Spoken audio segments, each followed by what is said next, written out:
আসসালামু আলাইকুম। Welcome back to my channel জেনান্স ওয়ার্ল্ড। কাছে এবং দূরে যে যেখান থেকে শুনছেন, আশা করছি আল্লাহর রহমতে সবাই ভালো আছেন। আমরাও আলহামদুলিল্লাহ ভালো আছি। বাড়িতে আসার পর বেশ কিছু জমা কাজ ছিল, ওগুলো করে নিয়েছি।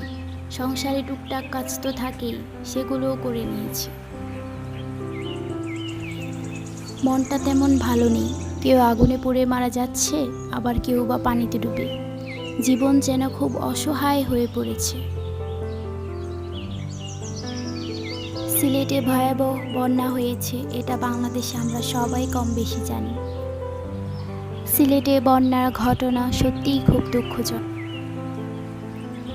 ঘর বাড়ি সর্বস্ব হারিয়ে দিশেহারা সিলেটবাসী। সিলেটবাসীদের সাহায্য সহযোগিতা করার জন্য অনেকেই এগিয়ে এসেছে, অনেকেই সাহায্য সহযোগিতা করছেন। আমাদের সকলেরই উচিত যার যার সাধ্য অনুযায়ী তাদের প্রতি সাহায্য সহযোগিতার হাত বাড়িয়ে দেওয়া। আল্লাহ পাক সিলেটের বন্যা কবলিত সবাইকে হেফাজত করুন। সেই সাথে যারা দিনরাত কঠোর পরিশ্রম করছে, তাদের জন্য দোয়া ও ভালোবাসা রইল। তাই তো বলি, মানুষের জন্য কাঁদে যে প্রাণ, সেই তো মানুষ, সেই তো মহান। যে যার জায়গা থেকে যতটুকু করছে, ততটুকুতেও দুটো মানুষের উপকার হয়। নিশ্চয়ই আল্লাহ তাদের উত্তম প্রতিদান দিবেন। আল্লাহ আমাদের সবাইকে প্রাকৃতিক দুর্যোগ সহ সমস্ত বিপদ থেকে হেফাজত করুন। সেই সাথে হেদায়েতের পথে চলার তৌফিক দান করুক। আমিন।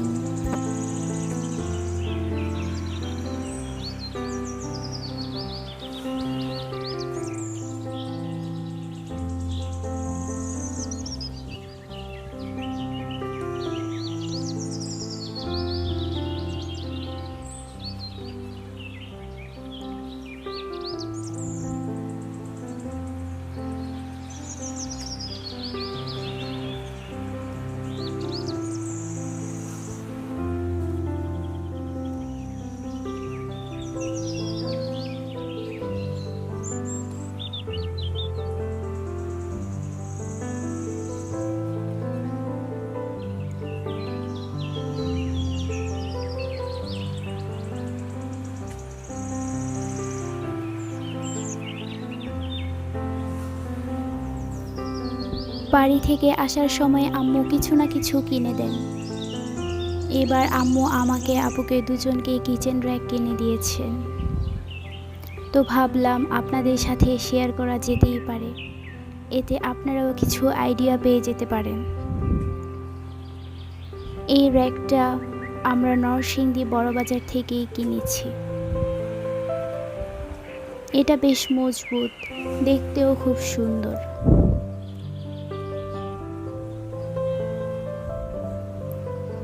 বাসায় ড্রিল মেশিন থাকার কারণে আর দেরি নয়, শ্বশুরকে বললাম এটা ফিট করে দিতে। বাবা ফ্রি হয়ে রান্নাঘরে এটা ফিট করে দিলেন।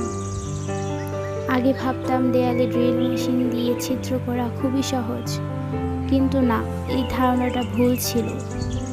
এতে খুব শক্তির প্রয়োজন হয়।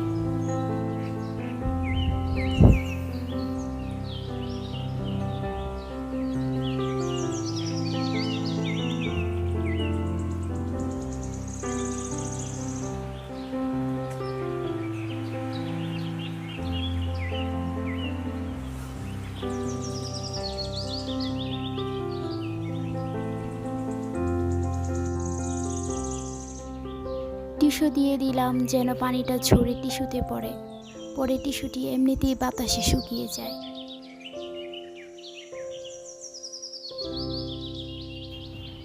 এটা রান্নাঘরে রাখাতে রান্নাঘরের সৌন্দর্য যেন অনেকাংশে বেড়ে গেল। এতে দেখছি ভালো জায়গাও আছে।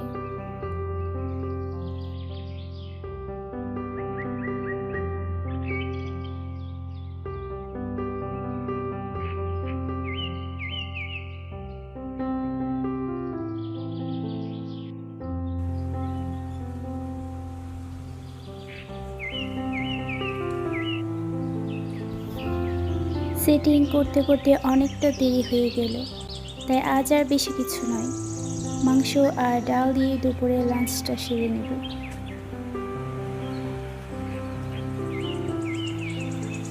আমার শাশুড়ি মা আমাকে সব সময় বলেন, মাংস রান্নার সময় খুব ভালো করে অনেকটা সময় নিয়ে চুলার আগুন কমিয়ে পেঁয়াজ, আদা, রসুন, দারচিনি, তেজপাতা, এলাচ এসব দিয়ে ভেজে নিতে।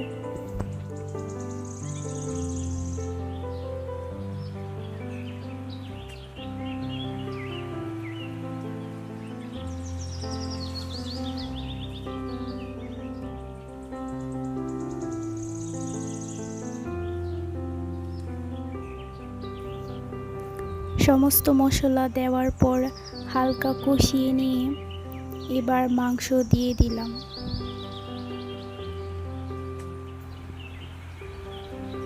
মাংস দেওয়ার পর আবারও অনেকটা সময় নিয়ে চুলার আগুন কমিয়ে কষিয়ে নিলাম। মাংসের স্বাদই নাকি কষানোর মধ্যে, তাই ভালোভাবে মাংস কষাতে হবে। এতে মাংসের স্বাদ অনেক গুণে বেড়ে যায়। আজকে মহিষের মাংস রান্না করলাম। মহিষের মাংস দেখতে কিছুটা কালচে হলেও খারাপ হয়নি, ভালোই হয়েছে।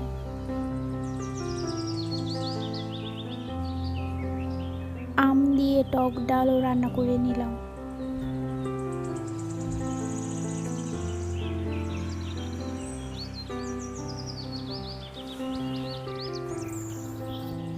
আজকের আবহাওয়াটা বেশ সুন্দর, তাই বিকেলে একটু ছাদে চলে এলাম। আমার ভিডিওর কিছু অংশ যদি ভালো লেগে থাকে, আশা করছি সাবস্ক্রাইব করে পাশে থাকবেন, সাথে বেল বাটন প্রেস করতেও ভুলবেন না। সবার সুস্থতা কামনা করে আজকের মতো এখানেই বিদায় নিচ্ছি। আসসালামু আলাইকুম।